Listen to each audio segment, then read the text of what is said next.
Hey yo, listen, we have got to talk about this one, because what just went down at the Angie Martinez barbecue is not a story about a marriage. It is not a story about a divorce. It is not even really a story about Papoose and Remy Ma anymore. It is a story about a man who watched his wife build a $4 million empire from a prison cell, and who now, in the year 2026, has looked at that empire, looked at the culture that built it, looked at the woman who bled for every dollar of it, and decided that half of it belongs to him. Half. $2 million. For what, exactly, is the question nobody around him seems willing to ask out loud, and that is because the answer to that question is the thing that ends his entire public identity in one sentence. Remy Ma pulled up to a barbecue where everybody else brought steak and pork chops and ribs, and she brought her husband, laid him across the grill, and cooked him medium well in front of a live audience. And the part everybody is playing back on loop is the funny part. The "we don't got the money" pap part, the crowd laughing part. But that is layer one. That is the surface. What is actually happening underneath that live stream is a man watching his entire 2-decade con collapse in real time, and when we get to the therapy room reveal, and I promise you we are getting there, because that is the moment the whole thing falls apart, you are going to understand why every single move Papoose has made since the day Remy Ma walked out of Bedford Hills was never about love, was never about family, was never about vows. It was about positioning. And the positioning just failed on live television. Papoose Files Part 2. Sit down. Drop your thoughts in the comments, hit like, and subscribe. Let's get into it. Now let me set the table for anybody who is walking into this cold, because this is not a story that started at a barbecue in the summer of 2026. This is a story that started somewhere around 2008, when Reminisce Smith, better known to the culture as Remy Ma, went into Bedford Hills Correctional Facility to serve 6 years on assault charges, and Shamil Mackey, better known to nobody except his own reflection as Papoose, decided that his career move was to be the world's most visible prison husband. Now understand the setup, because the setup is everything. Remy Ma at that point was already a terror squad heavyweight, already had conceded in the culture, already had bars that made grown men in the boroughs stop what they were doing when her verse came on. She was, in the language of the streets and the language of the industry, an asset. A real asset. A woman who was going to come home and eat if the right people played the right positions around her while she was locked away. And Papoose, at that moment, had a choice. He could be Gucci Mane's wife, who took $1 million and turned it into 7 while her husband was locked up. He could be the man who built the empire from the outside while his wife did the time on the inside. Or he could be what he chose to be, which is the man who showed up to visitation, wrote love songs, and, according to Remy Ma's own words in her own mouth on her own live stream, was so gorilla glued to her that she could barely move without him being pressed up against her from the moment she came home. That was the choice. And that choice is the reason we are here today, in 2026, watching a grown man ask a courtroom for $2 million he did not earn, did not build, did not protect, and did not multiply. The stakes here are not just personal. The stakes are cultural, because this is a woman who represents every female MC who has ever had to fight 3 times as hard for 1/3 of the credit. The stakes are financial, because $2 million is real money that was built brick by a woman while this man was, and I quote her directly, gorilla glued to her nuts. And the stakes are systemic, because if this man walks out of that divorce court with a discount off his wife's accomplishments, every leech in the culture is watching, taking notes, and updating their playbook. That is what we are actually talking about today. Not a barbecue. A referendum. Let me walk you through the surface evidence, because Remy Ma did not come to this barbecue empty-handed.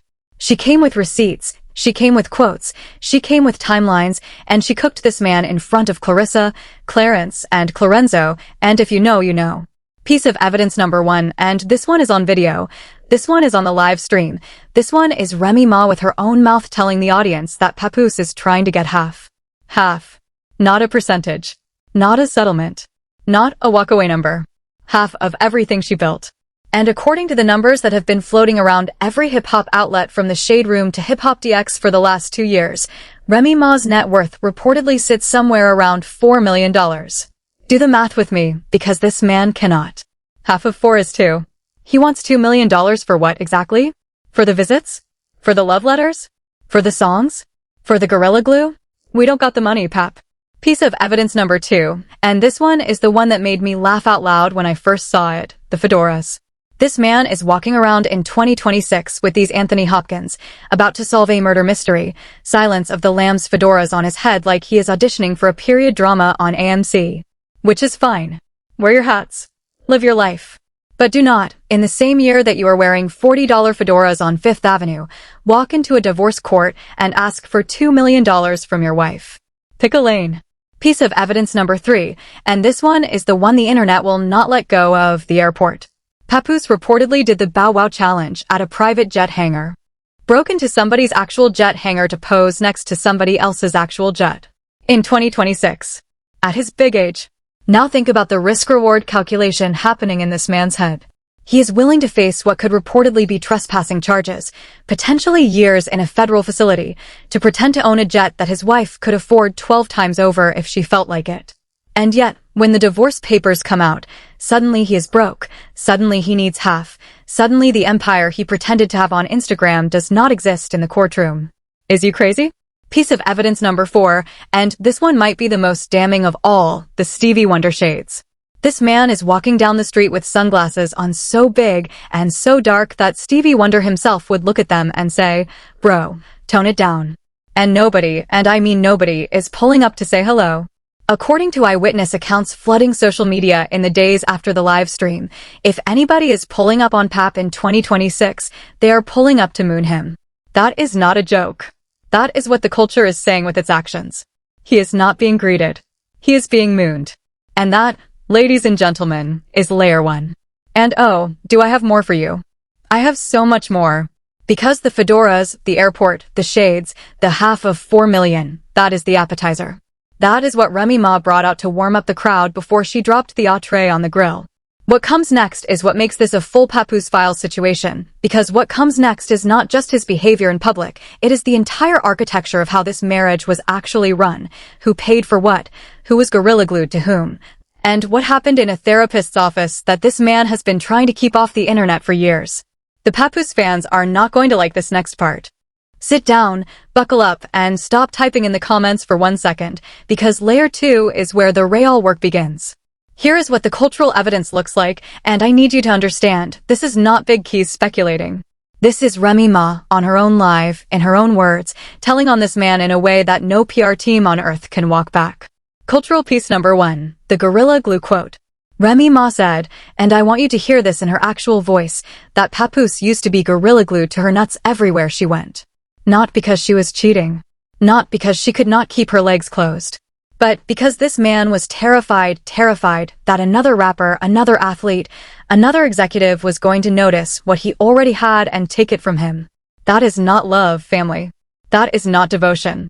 That is a man who knew he could not compete on the open market, so he attached himself to the one woman who could not physically leave him because he was standing on her feet.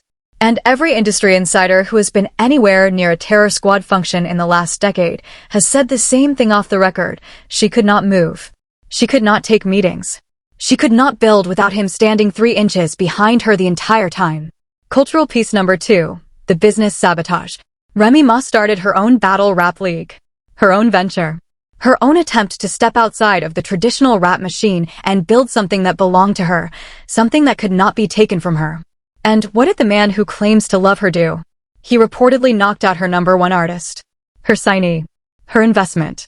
Punched the guy in the face at a public event and torpedoed her business rollout. Not a business partner. Not an executive. Not a rival. Her own husband. Now, according to Papoose's own version of events, which we will get to, because his own version is somehow worse than the accusation, he did that because the guy allegedly slept with Remy. Fine. Even if that is true, and even if we take it at face value, what kind of man burns down his wife's business investment as an act of love? That is not defending your family. That is arson. Cultural piece number 3, the Instagram behavior. This man, according to Remy Ma's account, was reportedly posting subliminal sucker content on his Instagram story every time she and this other artist showed up in the same place. Grown man. Fedora on. Sunglasses on. Sneaking little jabs on IG stories like a jealous ex, all while pretending to be the honorable husband holding the family together. That is not the character of a man asking for $2 million. That is the character of a man auditioning for a Bravo reality show. Cultural piece number 4, the therapy setup. Because after all of this, after the alleged cheating, after the alleged sabotage, after the alleged Instagram warfare, Remy Ma agreed to go to a therapist with this man. She agreed to sit in a room and work on a marriage that, by her own admission on that same live stream, has not shared a bed since 2022. And I want to give the counterargument some room here, because I know some of you are already typing, well, if they went to therapy, maybe he really did love her, maybe he really was trying. And I hear you. I do. But here is what dismantles that counterargument in one sentence. The therapist had to speak for him. According to Papoose's own words, in his own recent interview trying to defend himself, the therapist was the one who said out loud what he was supposed to say to his own wife about ending contact with the other man. He could not even say it himself. He needed a licensed professional to move his mouth for him. That is not a man fighting for his marriage. That is a man performing a marriage while his wife is doing all the actual work. And that family is layer 2. Now I need everybody to pay attention because we are about to shift gears completely. Everything you have heard up to this point is entertainment. It is barbecue talk. It is what makes the live stream fun and the clips go viral. But if we stop here, we miss the actual story. The actual story is not about a marriage. The actual story is about the systemic pattern that this situation reveals about how the industry treats women who build empires from prison cells, and how the men attached to them position themselves to extract value they never generated. That is the real conversation. And I need us to have the real conversation now, because if we do not have it, we are going to keep watching this exact same movie play out with a different woman in 5 years, and a different woman in 10 years. And none of us will remember that we could have named the pattern in 2026 when it was standing in front of us in a fedora. Systemic angle number 1. The publishing and ownership problem. When Remy Ma went into Bedford Hills, everything she had built, every verse, every feature, every publishing split, every royalty stream, was theoretically still hers on paper. But paper does not collect checks. Paper does not chase down mechanical royalties. Paper does not renegotiate a terror squad situation, does not push for a solo deal, does not make sure that the streaming platforms that were about to explode across the industry were paying her out correctly on catalog she had already recorded. Somebody has to actually do that work. And according to the reporting from multiple hip-hop business outlets over the years, that work reportedly did not happen with the kind of aggression it should have during her incarceration. The Gucci Mane comparison Big Keys made earlier is not a joke. It is the exact case study. Keisha Kaur, according to widely reported industry accounts, took the money and infrastructure Gucci had going into his sentence and multiplied it, allegedly tripled it, allegedly built the wig business, allegedly stabilized the entire brand so that when he came home, he was walking into a bigger empire than the one he had left. That is the standard. That is what a spouse of a jailed artist is supposed to do in this business. Papoose, by his own admission and by the public record of his career during those years, did not do that. He was, again in Remy Ma's own words, gorilla glued to her. He was visiting. He was writing. He was, according to widely circulated stories in the culture, at one point reportedly investigated for allegedly attempting to smuggle contraband into the facility. That is not empire building. That is being a devoted visitor. And devoted visitors do not get half. Systemic angle number 2. The manufactured public narrative. For over a decade, Papoose was sold to the culture as the last honorable man in hip-hop. He was the husband who stood by his wife, the father who showed up, the rapper who put his family first. Multiple outlets, multiple interviews, multiple podcast circuits ran that story on a loop for years. And it worked. It worked so well that when this man walked into a room, people gave him credit he had not earned. They gave him deals he could not sustain.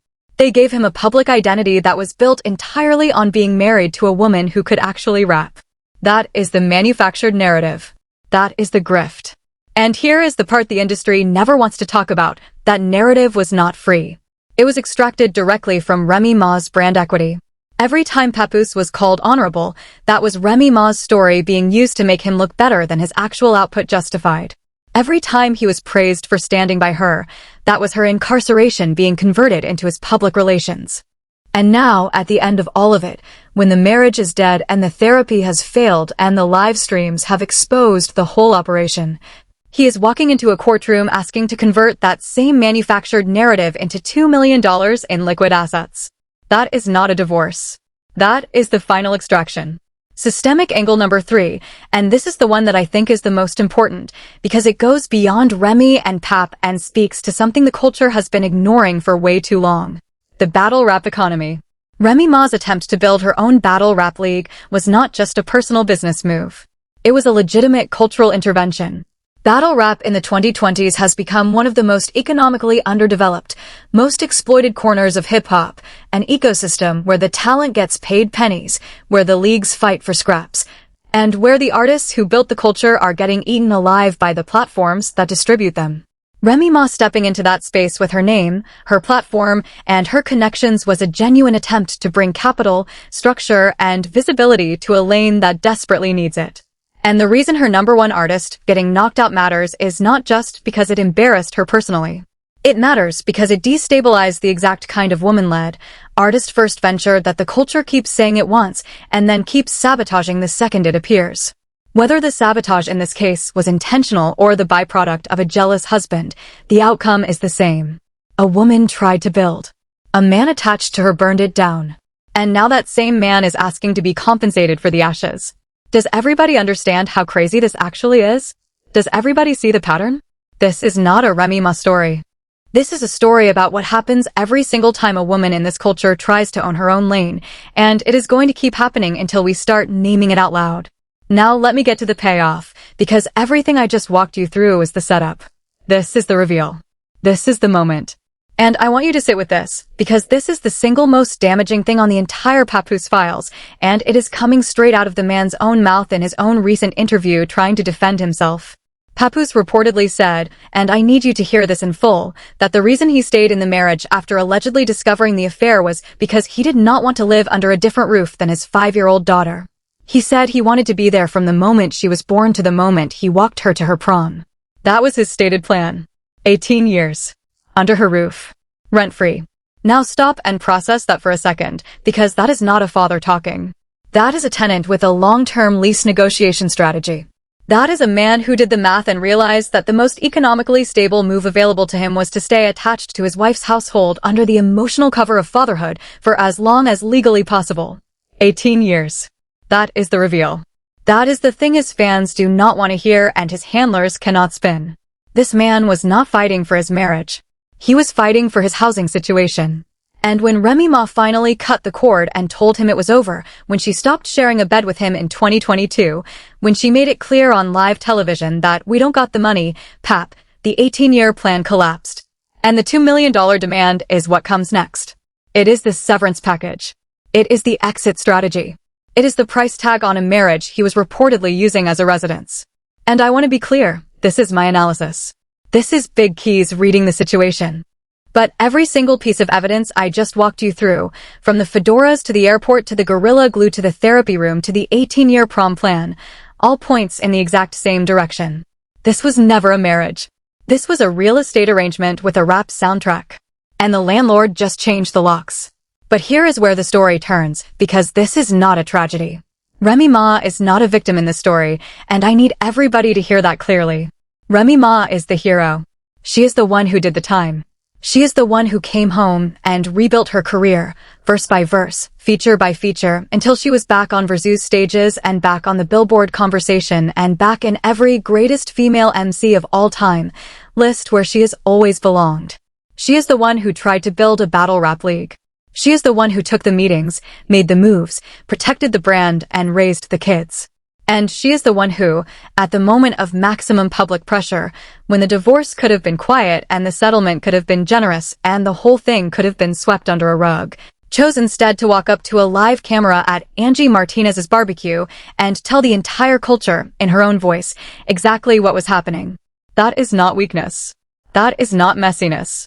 That is a woman who understood that the manufactured narrative had to die on the same platform where it was born.